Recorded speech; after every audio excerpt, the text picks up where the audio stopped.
The phone's Eric in Margate, New Jersey. You're first today. Welcome. It's great to have you here. I called to talk about the Cinci game. Yeah. Rush, that had to be the ugliest football game I've seen since watching the old Oakland Raiders. They weren't trying to beat them. Cinci was trying to mug them. That one dude tried to break that dude's neck. And those Cinci fans, they're as bad as the Philly fans booing Santa Claus and throwing snowballs at the ref years ago. You know my wife said, why did you watch the game? I couldn't stop watching it. I said that game was so ugly. Well, the whole game wasn't. The fourth quarter was, and there were indications. You could see the pot was boiling from the get-go. Folks, I don't know. I didn't mention this to you, and I don't know how many of you know it, but during pregame, each team gets one half of the field to warm up. They had a veritable military cordon at the 50-yard line to keep these teams separated for the 1 hour, the 45 minutes of pregame. And it wasn't military people, it was officials, referees, but giant security people straight down the 50-yard line, making sure the teams did not interact during pregame. And when the game's now, it's tough to single out any football games. It's worse than anything I've ever seen. And then you say, since the John Madden Raiders. And I know it's a reference to George Atkinson and Jack Tatum. And back then, Chuck Noll, the coach of the Steelers, after Lynn Swann had been taken out of a playoff game with a forearm shivered to the head, and he wasn't even in a play. I think it was by Atkinson.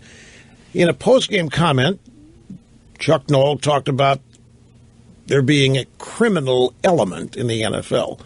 Well, George Atkinson sued. The lawsuit went to trial. It eventually settled. Look, what happened in Cincinnati is not unique in any stretch. The difference is that it happens while the league is actively trying to make sure these kind of things don't happen. It's happening in utter defiance of authority. It's happening in utter defiance of the rules. Even if you disagree with them, they play in the game, the rules are the rules. It's happening even at the expense of winning the game, which is the purpose.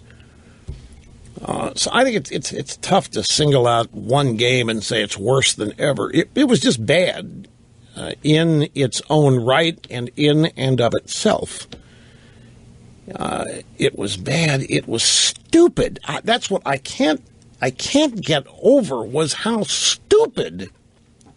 I've never seen a game lost this way. I have never seen it. There may well be games, and there are many games. I haven't seen nearly every game played, but I have never heard of a game being lost in this fashion. And it was done purposefully. All of it could have been avoided.